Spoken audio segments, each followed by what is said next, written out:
Alors bonjour, c'est Fred, tipster du site gagnerfuté.com. Donc dans cette vidéo, je vais vous proposer deux pronostics pour le mercredi 24 février pour la Ligue des Champions. Avant toute chose, voyons voir les matchs d'hier, donc du lundi 22. Donc je vous avais proposé Brighton, Crystal Palace, et là en toute fin de match, je vous avais proposé le match nul remboursé si under, et vous savez la technique du choix 1 remboursé sur le choix 2, et en toute fin de match, Crystal Palace a marqué un but de trop. Sinon, on avait aussi en bonus les probabilités qui nous avaient trouvé quand même le score exact. Donc ça, c'est un pari perdant. Et puis, je vous avais proposé Osasuna Séville. Et là, Séville, alors que bon, vous avez vu, à chaque fois quand j'aggrave la situation et que je mets beaucoup plus de réserves, je vous avais même dit tout finalement que si vous n'aviez pas valider ce pari, de ne pas le faire en vue des absents, et puis de la présence rapprochée des matchs. Le FC Séville est passé à travers en fait dans mon étude. J'avais fait complètement l'abstraction de leur match de Ligue des Champions contre Dortmund. Tout compte fait, ça passe. Bon, moi, c'était déjà validé. Si je vous fais la vidéo, hein, je suis pas une trompette, c'est que c'est validé à 100%. Donc, c'est que ça avait été validé. Et effectivement, ils ont gagné 2-0. Donc, c'est un pari gagnant. Donc, ne soyez pas défaitistes. J'ai fait un bon résultat sur ce week-end. J'ai fait une représentation graphique et j'ai eu la fainéantise, en fait, de vous faire des petits graphiques gagnés-perdus sur les matchs, puisqu'il y avait 7 bons résultats sur 8. Ça sert à rien d'être défaitiste de me rappeler qu'il y a une semaine avant, je ne montre pas le tableau, j'ai fait un copier-coller du tableau qui n'est pas très propre au niveau graphique. Mais voilà, c'était juste comme ça, et j'avais dit à certains de vous que la prochaine série, je ferai suffisamment de bruit, hein, parce que je suis trop discret, je ne fais pas assez de marketing. Donc voilà, donc pour aujourd'hui, vous avez de la Ligue des Champions, hein. On a les deux matchs, la vidéo est présente sur la chaîne, et puis voyons voir tout de suite, donc c'est l'avant-match futé du mercredi 29, donc on a vu les résultats du lundi. Donc la cote de Séville est quand même assez élevée, donc pratiquement on ne perd rien, il y a un pari gagnant, un pari perdant. N'oubliez pas donc pour aujourd'hui Lazio Bayern, Atlético de Madrid de Chelsea, et puis nous allons tout de suite attaquer la Ligue des Champions. On a Atalanta, Real de Madrid et Mönchengladbach, Manchester City. Donc commençons tout de suite. Donc Atalanta, Real de Madrid. Donc voyons voir quand même le face-à-face. Je vous ai mis un petit face-à-face. Atalanta à domicile, ils gagnent à 52%, match nul à 30%, ils perdent à 17%, ils font des over plus 2,5 buts à 69%, des under à 30%. Et un rapport négatif sur cette équipe, parce que ça a tendance quand même à alterner. Il reste sur 2 victoires, dont une très belle victoire. Ils ont profité en fait de leur match de Coupe européenne pour Napoli pour battre justement Naples. Donc une très belle prestation, hein, 4-2.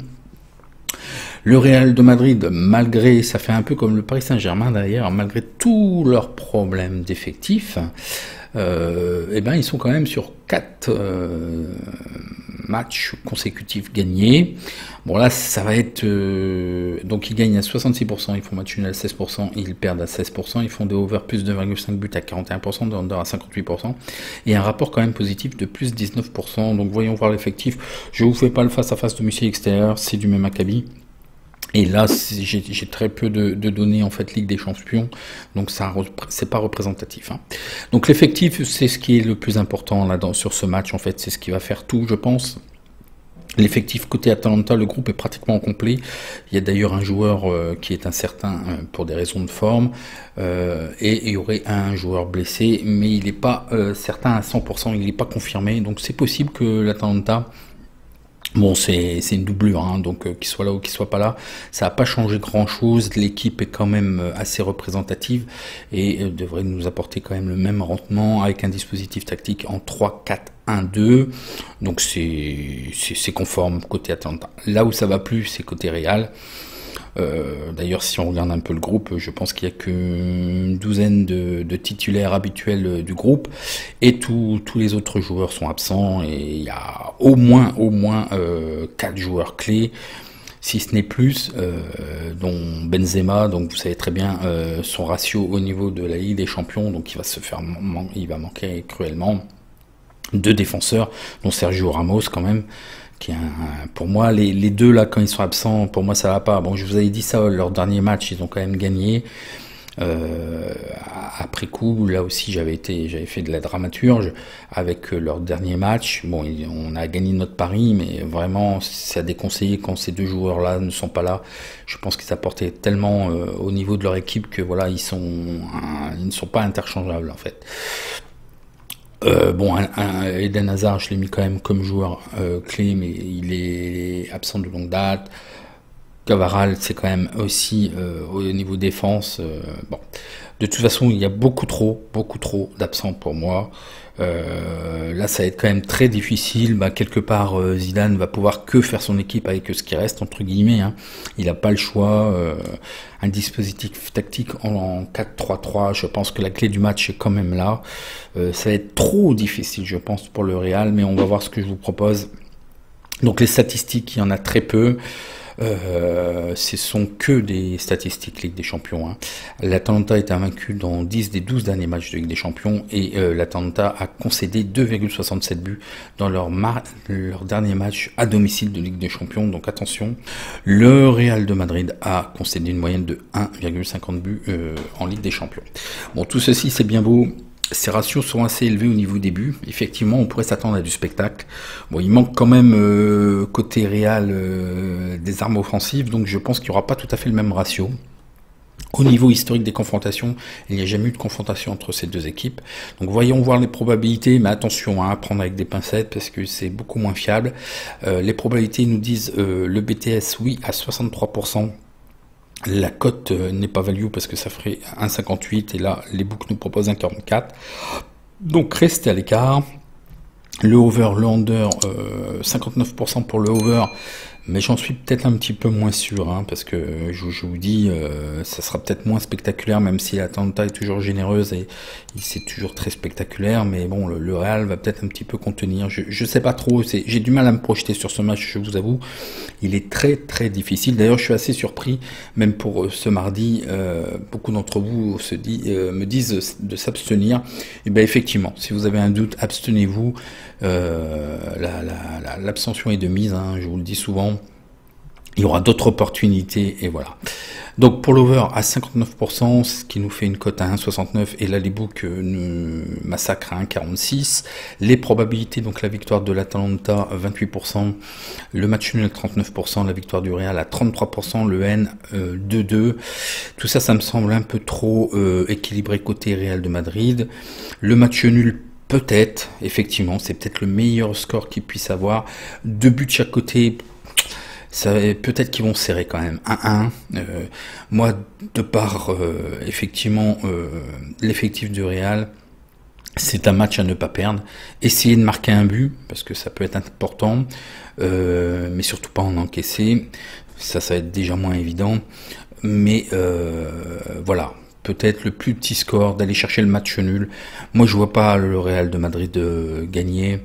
Il y a trop d'absents, l'Atalanta est quand même bien mieux équilibré, le groupe est pratiquement complet. Donc c'est ce que je vous propose au mieux pour le Real. C'est pas une question d'être supporter ou pas du Real de Madrid, mais pour moi, voilà, le mieux qu'ils aient à faire, c'est de ne pas perdre. Donc d'aller chercher le match nul. Bon, évidemment, s'ils peuvent gagner, mais je pense que voilà, ça va pas se jouer comme ça. Donc le match nul et puis l'Atalanta a quand même un ascendant, je pense, le 1 remboursé, ce qui nous donne une cote quand même assez intéressante de 2,13. Ceux qui voient Atalanta, eh ben peut-être de le sécuriser avec un match nul, 1 remboursé Sienne, mais là vous allez avoir une cote équivalente beaucoup plus faible. Voyez avec la calculatrice, hein, linka.us/calcul. D'ailleurs, le site va être très perturbé parce que je suis en train de tout changer et même je suis en train de refaire toutes les calculatrices. Donc voilà pour ce match. Je vois plutôt le 1-1 moi sur ce match-là. Je pense que ça serait le plus opportun pour le Real en essayant de faire quelque chose à domicile après. Hein. Donc voyons voir le match suivant qui est Mönchengladbach-Manchester City. Donc attention, hein, c'est sur terrain neutre. Donc il n'y a pas forcément d'avantage pour Mönchengladbach. Donc attention, hein, je le soulève quand même. Voyons voir quand même le face à face. Donc pour Mönchengladbach, ça commence à se mettre les pieds dans le tapis, hein. Les 4 derniers matchs, là, c'est pas extraordinaire. Par contre, bon, bah, Manchester City, c'est un parcours formidable, hein. Il y a rien à dire. Et en plus, ils font souvent avec la forme, hein. Ils encaissent très peu de buts. Donc, voyons voir. Mönchengladbach gagne à 36%, match nul à 40%, ils perdent à 22%, un rapport négatif de moins 12%, ils font des over à 59% et des under à 40%. Manchester City gagne à 72%, match nul à 20%, ils perdent à 8%, des over à 36%, des under à 64%, et un petit rapport de moins 0,12, bah, c'est le début de saison en fait, et puis lorsqu'ils gagnent là actuellement, c'est des cotes massacrées, hein. Donc voyons voir au niveau effectif. Donc pour Mönchengladbach, vraisemblablement le groupe serait aussi au complet. 2 incertitudes, je n'ai trouvé aucune information plus que ça sur Thuram, qui est quand même voilà, en attaque quand même un joueur clé, donc il serait peut-être présent, hein. Son absence n'est pas confirmée, et puis un milieu de terrain qui serait aussi susceptible d'être absent. Sinon le reste du groupe est conforme en dispositif tactique 4-3-3. Pour Man City, le groupe aussi, hein, au complet, il n'y a que un absent, Nathan Ake. Le groupe avec un dispositif tactique probable en 4-3-3. Donc bon, bah voilà, quoi. Je pense que City va encore faire quelque chose, hein. Pour ce qui est des statistiques particulières, lors des derniers matchs de Mönchengladbach, lors des 3 derniers matchs de Mönchengladbach en Ligue des Champions, j'ai écrit n'importe quoi, il y a eu plus de 2,5 buts. Mönchengladbach a marqué au moins 2 buts lors de chacun de ces 3 derniers matchs de Ligue des Champions à domicile. Donc ça claque quand même. C'est vrai qu'ils ont un jeu aussi quand même porté sur l'avant, d'autant plus maintenant. Mais si Thuram n'est pas là, peut-être que ça va se ressentir quand même. Dans leurs 7 derniers matchs à l'extérieur de Ligue des Champions, il n'y a eu aucune défaite de Manchester City. Manchester City est invaincu dans 14 des 15 derniers matchs de Ligue des Champions. Manchester City a gardé sa cage inviolée dans les 5 derniers matchs en Ligue des Champions. La moyenne de buts par Manchester City est de 2,17 pour leur match de Ligue des Champions. Les probabilités nous disent le BTS oui à 58%, donc limite value parce que c'est à 1,72 et les books nous proposent 1,75. Alors attention, je suis un peu indécis sur ce type de prono, ce type de pari, puisque effectivement vous avez vu que City fait quand même des clean sheets. Bon, somme toute, Mönchengladbach a tendance à être aussi spectaculaire et quand même porté sur l'avant. Donc on va voir. Pour ce qui est des probabilités over-under, le over à 60%, ce qui nous donne une cote qui n'est pas value, puisqu'elle fait 1,66, et là, les books nous proposent 1,43, donc restez à l'écart. Le score probable, enfin tout au moins les probabilités 1 et 2, donc la victoire de Mönchengladbach à 21%, 31% pour le match nul, et 49%, c'est ce qui me gêne en fait, 49% pour Manchester City, j'aurais cru plus. Le 2, score probable 2-1. Et là, la cote est massacrée à 1,33. Donc, je ne peux pas prendre ça. Je trouve que c'est assez risqué quand même. Je suis dans le doute. Je vais quand même le prendre. La cote est à 1,75. Donc, moi, je me suis rabattu sur le BTS. Les 2 équipes marquent à 1,75. Mais attention, City fait des clean sheets, hein. Donc, si vous ne le sentez pas, si vous ne le voyez pas, abstenez-vous. Jouer le 2 pour aller ramasser une cote de 1,33, c'est prendre autant de risques pour pas grand chose, d'autant plus que c'est assez étrange les probabilités de la victoire de City. Moi je vois quand même plus la victoire de City, peu importe les buts, mais je peux pas prendre cette cote. Donc je vous propose tout simplement le BTS, les 2 équipes marquent 1,75 en espérant en plus que Thuram soit là. Je vais pas le conditionner, je vais quand même le poser parce que Mönchengladbach a quand même une activité offensive. Il est rare de ne pas marquer, hein. Il n'y a pas que Thuram non plus, donc je pense que ça peut le faire. Bon, malgré une super défense au niveau de City, hein. Donc voilà pour ces matchs. Si vous avez apprécié, un petit like et puis je réponds à vos questions en commentaire. En attendant, bon match et à demain pour une prochaine vidéo. Merci.